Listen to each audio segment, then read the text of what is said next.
Hey, everybody, welcome to Fantasy NBA Today, a sports ethos show brought to you by our great partners at FanDuel. I'm Aaron Bruski, joined as always by the great Steve, Dr. A. Alexander. And if you're looking for clear, actionable fantasy basketball advice, well, you're in the right place. And by the way, we're going to cover ads, drop zone players and streamers in this show. But in our next show, we're going to cover the entire Trae Young trade. We'll deep dive that thing and figure out what's what. So let's get started here. Doc, who's your top ad from last night? Well, the guy I'm going to talk about, I don't know if he's the top ad. That's strong wording, but Dennis Jenkins did it again. He only hit 1 of 8 shots, plays for the Pistons sometimes. 1 of 8 shots and 0 of 3 from downtown, but he did have a steal. He had 6 rebounds, and our boy, Leroy Jenkins, had 15 assists. In his 3 January games, he's averaging 25 minutes. He's shooting 46%. He's hitting almost 3 3-pointers a game with averages of 13 points, 2 boards, 8 assists, 0.7 steals, and 0.7 blocks. You know, I haven't heard this anywhere else, but I consider you a source of good information. And you seem pretty confident that Detroit's going to sign Dennis Jenkins to a full contract that would not make him a two-way player and therefore would take away this time that he would have to spend in the G League. So I think now's a good time to buy into Dennis Jenkins in case that happens and they let him roll. I mean, you look at the end of December, really the last half or 3/4 of December, it was a mess for Jenkins. But man, he's back, he's getting minutes, and he's balling. And we do need to footnote that Cade Cunningham was out in this game. Isaiah Stewart went gonzo in this game, 30 points, I believe, if it was 30 or close to that. But yeah, no, I mean, Jenkins, he's done everything that he needs to do to prove to Detroit's management that he's capable of being a producer. And 15 assists, you just don't do that, folks. That takes a lot of skill. The low shooting volume and the 1 of 8, that's unfortunate on a night like that. He really, really could have popped if he had both sides of the equation figured out there.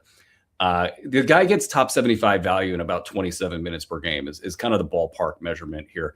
And that's going to be a little tough for him to get. But one other thing is Isaac Jones did not get waived. And so they're keeping Isaac Jones in Detroit, and that's one less roster spot.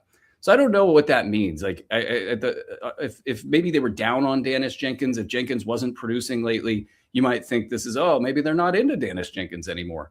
Reportedly, they are. They reportedly want to sign him for the rest of the year. But what it tells me is Detroit might have something cooking for the trade deadline where they subtract a player and keep a roster spot, and Dennis Jenkins is a guy that they want to keep. I think he's a stash. I think it's really hard in certain formats, 12-team formats, 150-player formats, to find that roster space for a guy who, when Cade Cunningham comes back, and this team starts to get more healthy, that maybe he's not playing as much for a couple of weeks now. I think on the other side of the trade deadline, that's what we're really aiming for with Dennis Jenkins here. Can he get 25 minutes a game? Can he get 20 minutes a game? If he could get 20 minutes a game, I think he might be able to stay within the top 150. And then you get the what if factor. What if one other player gets injured? And we love it. We love Dennis Jenkins. Feel free to follow up if you want, Doc. I do have one thing to say. His November minutes were 21. His December minutes were 22. And he's at oh, wait, I'm not looking at Dennis Jenkins. Never mind. I had already moved on to a different sheet. Scratch everything I just said about minutes. Wiki. DeAnthony Melton, my next guy on the ad list here, 22 points, 1 steal, 5 threes, 25 minutes. And not the world's best line for DeAnthony Melton. I am Mr. DeAnthony Melton, as the folks in Sacramento know so well. The thing that caught my eye about DeAnthony Melton is not the play last night, which was fine. It was good. And the play recently has been great. He's been a steals guy, getting you late round value. And we all know about DeAnthony Melton, what he's capable of when he's healthy. Well, maybe he's getting healthy now. And it was the comments after the game, though, from Steve Kerr, who basically said, we're going to give him 25 minutes a game no matter what. We're going to give him 30 minutes sometimes, and we might start him. It just feels like DeAnthony Melton has leapfrogged all of the kind of, I'll call him riffraff, fantasy riffraff in Golden State. You know, the Brandon Pajemskis. Buddy Hield's not one of those guys anymore. He's kind of sub riffraff at this point. But even Moses Moody, you know, used to be a thing, not a thing anymore. Getting you some defensive stats, Moses Moody, and starting and getting 19 minutes a game. But Melton has leapfrogged them all. And if he can just stay healthy, top 100 potential there for DeAnthony Melton. I'm not going to get over the moon here and say he's going to be a top 75 guy or anything like that. He's definitely got that injury risk. But DeAnthony Melton, shout out to you, sir. Good job. It's been a rough couple injuries for you, and you're back out there producing. Doc, who's next up on your ads list? I was talking up Steven Adams yesterday as an ad, and all those minutes that I was reading are Steven Adams. 20 minutes a game for most of the season, 30 minutes since Alpi Şengün's been out. He has back-to-back 11 rebound games. Last night, he chipped in 7 points, 4 assists, 2 steals, 2 blocks. If you picked him up and streamed him last night, that's a pretty good night for Steven Adams. And I'm not saying that you need to make sure Steven Adams is on your team, but as long as Şengün is out, I think you want to play Steven Adams. Yeah, I think that goes without saying. I think that they like him a lot. I'm waiting for Clint Capella to reach up and have a decent game, but it hasn't happened quite yet. I'll take us to Asar Thompson. He had 11 points, 8 boards, 3 assists, 3 steals, 2 blocks. Again, Cade Cunningham out. Tobias Harris out. You got a lot of guys out in Detroit. Asar, I'm putting him in the ad here because he might be rostered in a lot of leagues, but in the leagues that he was dropped, and if you've just sort of lost faith in Asar Thompson, a line like this is really nice to see because players, they do flip on switches, you know, and you kind of get to a point with a guy who's got a lot of athleticism and a lot of organizational support, and you kind of just think, well, what if, you know, the first half of the season was bad and the second half of the season was good, and you don't get this kind of potential very often. So Asar Thompson, if he's available in your fantasy league, this is a good time to try to check in here and see if he can keep this going. Doc, who's up next for you on the ad list? Ayo Dosunmu. I feel like I talk about him every day. Chicago guard, 31 minutes last night, hit 10 of 15 shots and scored 24 points. He's hit double figures in scoring in 7 straight games. Steals are lacking right now. He only has 1 steal over his last 5 games. But before that, he had 4 in 3 games. So I think they might come back. He has blocked a shot in 2 straight games. For the month of January, he's played 4 games, 27 minutes, 59% field goals, 18 points, 5 assists, half a block, 3 boards. Not great all-around numbers, but you know, a lot of times if you're in a deep league and you're just looking for a guy who plays and scores and can do stuff, I think Ayo is perfect, at least until Josh Giddey gets back. Yeah, he's really run the streamer show in Chicago since those guys have left. And I just think he's a guy that I really hope gets a chance in another scheme. I think in Billy Donovan's scheme, he's not taking chances for defensive stats. And, you know, this is all just fantasy talk. I don't think Chicago's changing anytime soon. I don't think I would assume was going to change his style of play unless he goes somewhere else or there's a new coach. But everything else is in place for a really good fantasy player. Efficiency, 3-point shooting, points, rebounds, assists, athleticism, you know, probably in his prime seasons here coming up, Ayo Dosunmu. So interesting stuff if he could somehow add some defensive stats to the equation. Doc, did you have anybody else you wanted to bring up? Just another Moussa Diabate shout out. Last night he had 6 points, nothing great there, but 11 boards, 2 steals, 2 blocks. He has at least 1 block and 1 steal in the same game in 3 of his last 4 games.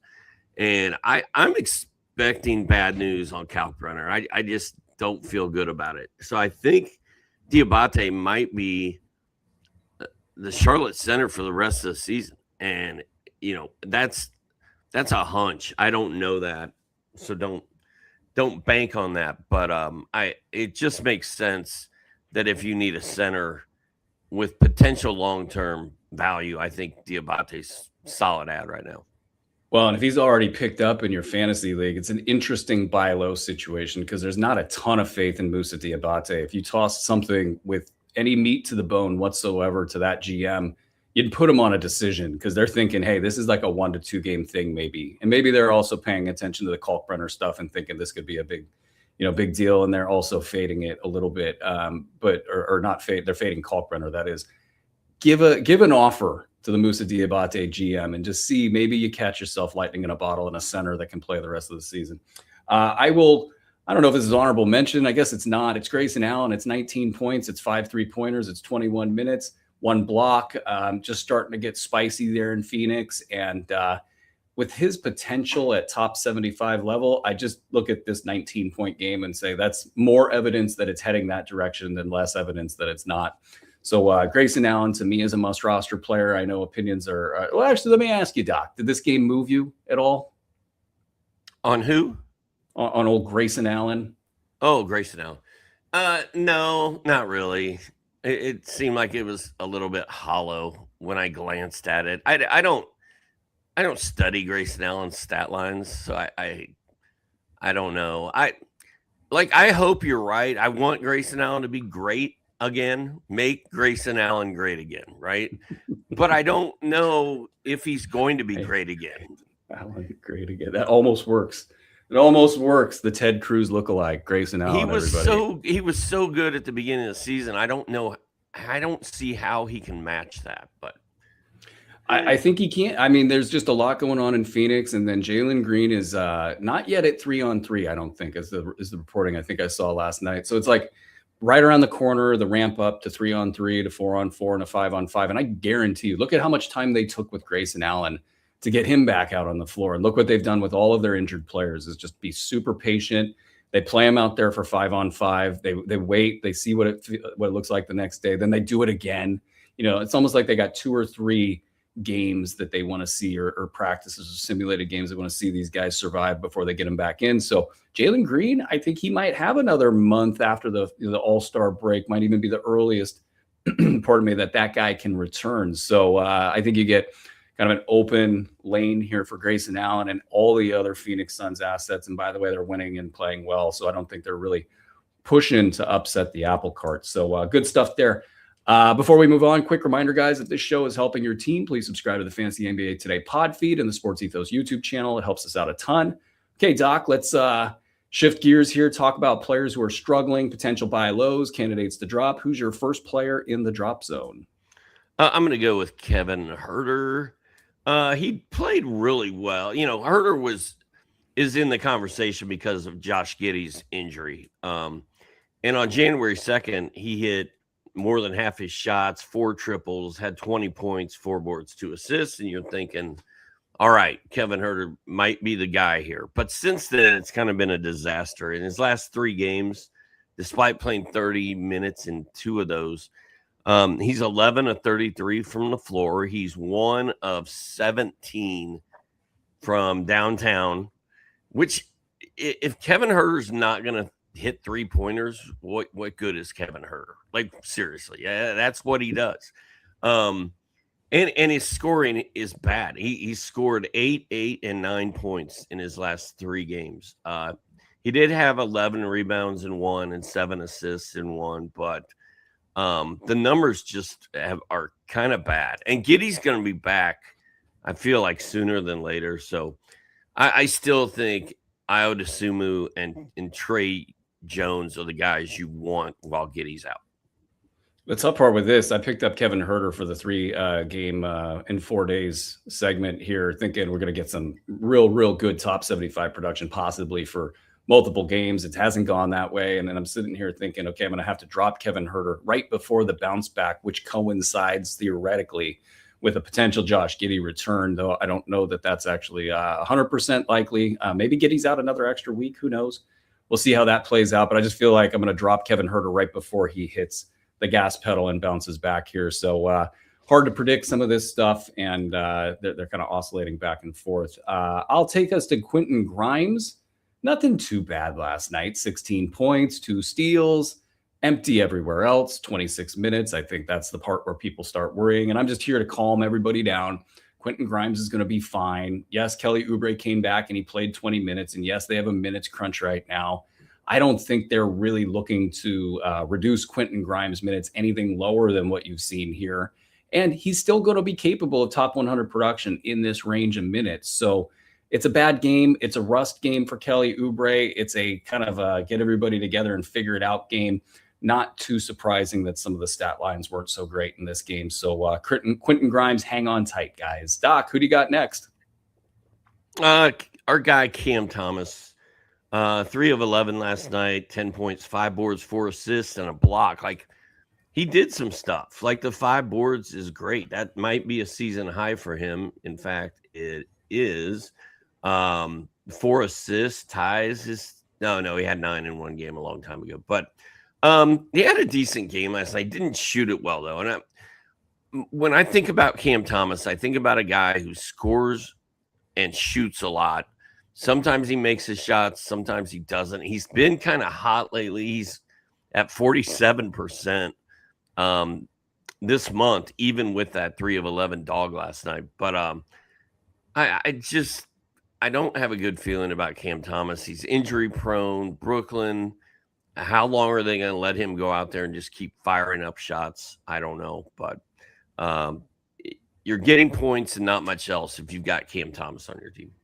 Yeah, I'm less concerned with his fantasy value, to be honest, and just more like intrigued as to what team out there wants to add a Cam Thomas to their recipe heading into the playoffs. That I guess would be the only reason you would want to bring a Cam Thomas in, unless you're some random ass franchise like, say, the Sacramento Kings.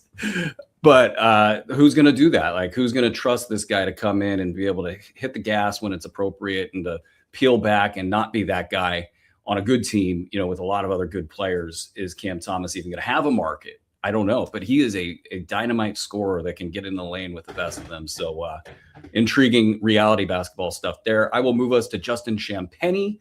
He had a quiet night, 6 points, 5 boards, 2 assists, but he did get you a steal and a block and 25 minutes. And to me, that was the only thing that mattered. He has good games, he has bad games, but in these bad games, he's still getting you the defensive stats that you need. Not really killing you. I mean, it's low volume stuff. And of course, in our next show, we're going to talk about the trade with Trae Young and get into all the Washington Wizards players. Bilal Coulibaly in this game, 18 points, 2 threes, 28 minutes. Decent-ish. Not really knocking down any doors. But again, we'll talk about that in the next show. My advice for both of these guys is to hold and see how this plays out. We'll get into that again in next show. Doc, who do you got next? Ooh, who do I have next? Kelly Oubre. We've all been waiting for Kelly Oubre to make his triumphant return. He's been out forever. 20 minutes, 1 of 4 field goals, 2 points. Not good. He did have 2 steals and 3 boards. This is one game for Kelly Oubre, so I'm not really panicking. But we've talked about this. Like, his stat set is great for fantasy, and I love Kelly Oubre, and he's one of those roster glue guys that sort of holds everything together. He doesn't really dominate anywhere, but he just does a lot of little things that help fantasy teams. It's going to be hard for him to have much success here, I think. And a big thing standing in his way is Paul George. If Paul George goes away, I'm all about Kelly Oubre again, but with VJ Edgecombe balling and Ty Maxey balling and Joel Embiid somehow getting out there and going every single night, and Paul George, I just don't know that there's room for Oubre to deal and do his thing. But like I said, I'm not dropping him. It's just I'm just concerned that he's not going to be as good as we think he's going to be. I echo all of those points. I think we're talking Philly in the next show, or at least I am. I think I am in the Bruski 150 segment. So I'll hold some ammo for that show, other than to just say that, yeah, like Kelly Oubre is going to have a tough time in this situation. Let's give him a rust game. And I'm so shocked this guy's been paid so little over the last few years in the NBA, because every time I look up in the last couple of years and watch him play, I'm thinking, this is one of the most dynamic on-ball defenders in the league. He plays efficiently. He shoots the three ball a little bit better than in past seasons, so he's somewhat reliable from there and doing a lot of the dirty work out there. It just I don't get it, but maybe there's something I don't know. And Kelly Oubre is going to need a good game in his next time out. Brew, I didn't even mention your guy Quentin Grimes. Like, that's not going to help. Yeah, I just think it's going to be It's going to be tough for Kelly Oubre to get through all the stuff that Philly has. Absolutely. I'll take us to Christian Brown. We got all sorts of Denver stuff going on. They beat the Boston Celtics last night. Hopefully some of you guys enjoyed a money line bet at plus 285 over at FanDuel yesterday. Some good stuff for us over here. But Christian Brown, 5 points, 5 boards, 2 assists, 1 block, 1 3, 29 minutes. I think especially with Peyton Watson going off, that Christian Brown is really in a kind of runaway from stats mode. And I don't know how long that's going to last. It might take a good 3-4 weeks for him to start feeling comfortable that it's back to possibly doing stuff from last season where he was a big time slasher, diver, hitting big shots, shooting a lot of 2-point shots and making a lot of 2-point shots. I don't think it's going to happen for him this season. Aaron Gordon had 12 points, 6 boards, 2 assists, 2 threes in 23 minutes. They're correctly bringing him along slowly. And if they did bring him back early because of the Nikola Jokic injury, that is, this is your sign right here that's what's happening. It's going to be low and slow and possibly looking like this for multiple games. If they let him loose for 30, then they feel pretty good about the hamstring. If he's sitting in this range, they're just kind of buying time and trying to keep winning ball games, which they did in Boston, which was great. Deron Holmes, 6 points, 2 blocks, 2 threes in 13 minutes. Not enough meat to the bone there. And a honorable mention to Sandro Mamakhalashvili is how he says it on NBA.com. And if I just say it like he says it, then I think maybe I'll remember it better. He had 10 points, 3 boards, 2 assists, 1 steal, 2 threes, 25 minutes. We're getting reports that Jakob Poeltl's coming back soonish. And there's no Mo Bamba. So it looks like the three-way center timeshare is kind of probably what folks may be worrying about. But I don't think we should worry about Sandro Mamakhalashvili because he is a top 80-ish player over the last month plus. And you don't find that kind of value very often. And I just think they like what he brings to the table. We don't know if Jakob Poeltl can actually stay on the floor. And even if he does, I bet they downgrade the rookie before they downgrade Sandro. All right, Doc, feel free to weigh in on any of that if you'd like. Otherwise, we're going to go ahead and we're going to talk about the best streamers from tonight. And before we do that, if you guys are watching on Twitter, make sure you head on over to the Sports Ethos YouTube channel for our daily fantasy content, as not all of our episodes are available here on Twitter. All right, Doc, who's your top streamer for tonight? Well, I'm gonna say Sam Merrill, your guy, your dog, your 3-point king, Sam Merrill. His last several games have been great. 6 3-pointers, 5 3-pointers, 4 3-pointers. In each of his last 3. His last 2, he's averaging 17 points, 3.5 boards, 2 assists, and 5.5 triples. And he's shooting 55% from the field. So, yes, Donovan Mitchell is back tonight. It's not ideal for Merrill, but I don't really think it matters. I expect him to hit, 4, maybe 5 threes tonight, like he has been doing, and score between 15 and 20 points, and maybe get you some rebounds, assists, and steals. I'm kind of fading him, but this is just kind of luck stuff. With Sam Merrill, if he hits his threes, great. If he doesn't, I thought he was due the last game, and that's why I predicted it. But we'll see. Maybe he can keep it going. And if he starts getting it going, man, that's mid-round value real quick for Sam Merrill. So keep a close eye on that. I'm going to take us to Kyle Filipowski, who could have easily led off the drop zone. And he's probably, persona non grata for most of you out there. All the stops and starts. He never gotten loose. And here we are in a back-to-back game for Utah after they went overtime and almost won against, it almost beat the Oklahoma City Thunder in Oklahoma City. And this is a 3-game and 4 nights jaunt. All of the starters played like 30 or more minutes. Yusuf Nurkic played, I think, 30 or 32. Lauri Markkanen more than that. And those 2 guys are probably going to sit, if I had to guess. The Jazz are plus 6.5 underdogs at home, with Dallas coming in after a really kind of lackadaisical win over the Sacramento Kings. And that came down to the wire, and neither team really wanted to win that game.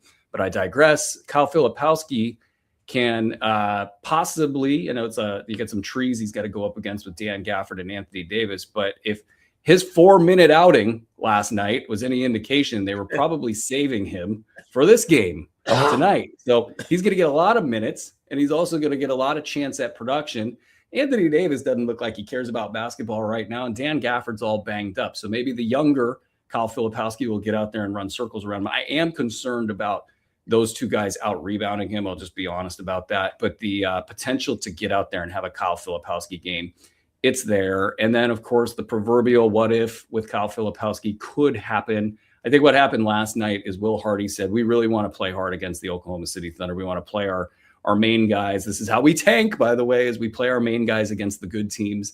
And they went for it. And they almost got it. So Kyle Filipowski. And then Isaiah Collier is a very interesting one because he also had his minutes down. Walter Clayton got the minutes last night. And Collier, not really great on the season and very few truly good fantasy games this season. He's got a terrible free throw problem right now. No consistencies, really limited to points and assists at this point. But he does have a couple pop games in there. This feels like a good chance for Isaiah Collier. When he's down, if you're in DFS, if you're just looking for a sleeper, I think Isaiah Collier is your guy. Doc, who do you got next? Well, we're going to keep it in Utah. I was going to talk about Walter Clayton. You mentioned he played a lot of minutes last night, 27 minutes, and lo and behold, he had 15 points, 6 boards, 4 dimes, a block, and 4 triples. If Walter Clayton could get 27 minutes a night, he'd probably be rostered in almost all of your leagues for those of you who are watching, but he doesn't.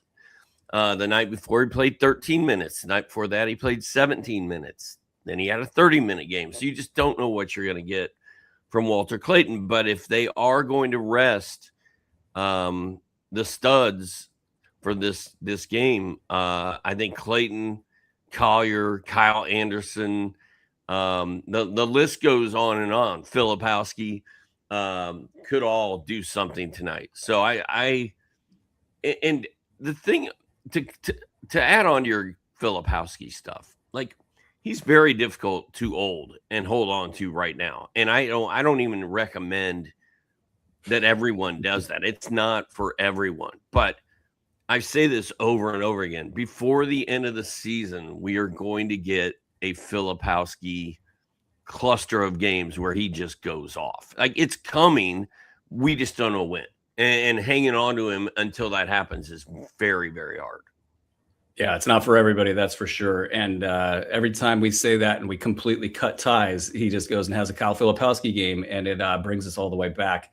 I'll stay in Utah. Najee Marshall just finally had a decent but pretty good game against the Sacramento Kings. I was hoping for more. He just had a merely good game, which was well inside the top 100 line to pay us back. Now he gets another bad Utah team, and a Utah team coming off of an overtime loss.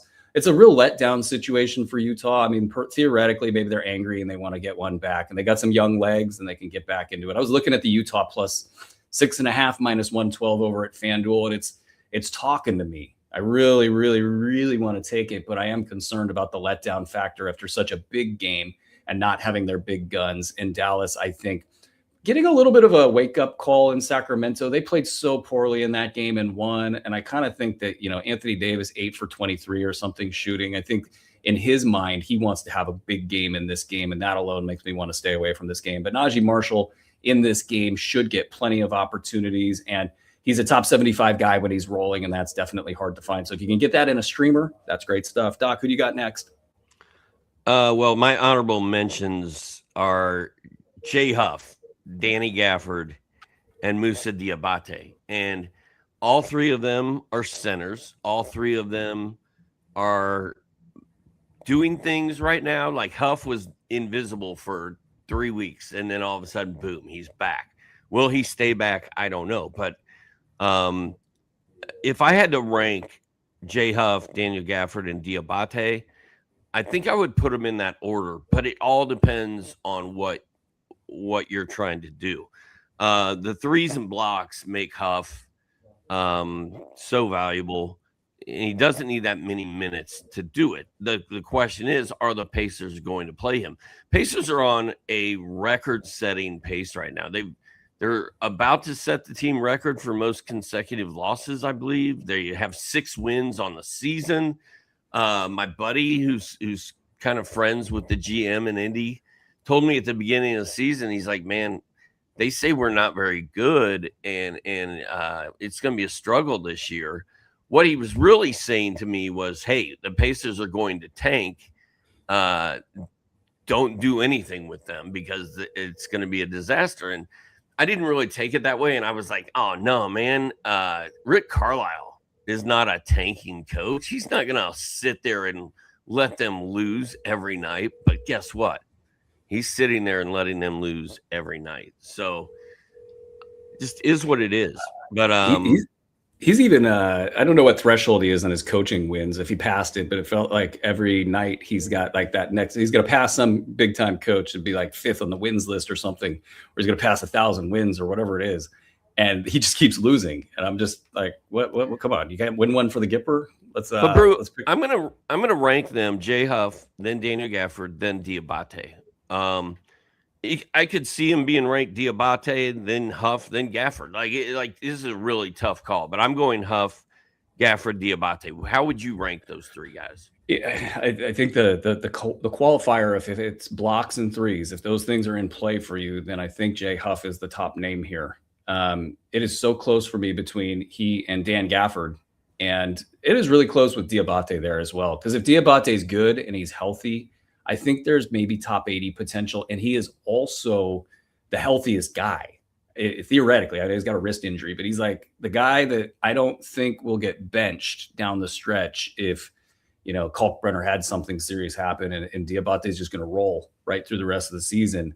That is maybe the winning angle here. But Gafford, like, to me, I just had too much Gafford in my life. I had him a year before he was good, highly ranked to the B150, ended up being a bust, so I had to live through that. And then I had him when he was getting first-round value for a long stretch last season, and it's just amazing. It just happens so fast, and it's just so potent. It's this heavy field goal percentage, the blocks, the boards. It's just like there for you, and that is a little bit safer than the sporadic Jay Huff, every other game is good kind of stuff. So if the blocks and threes are in play, I think that Jay Huff's health and his top 75 upside might come a little easier than Gafford grinding it out with a bad ankle and getting 20-minute nights. But Anthony Davis gets hurt and Gafford gets 25 minutes a night, and you're golden. So it's a tough one. I'll order them the same way you did, but I'm very close to putting Gafford on top. And then I will, if you don't have any other commentary on that,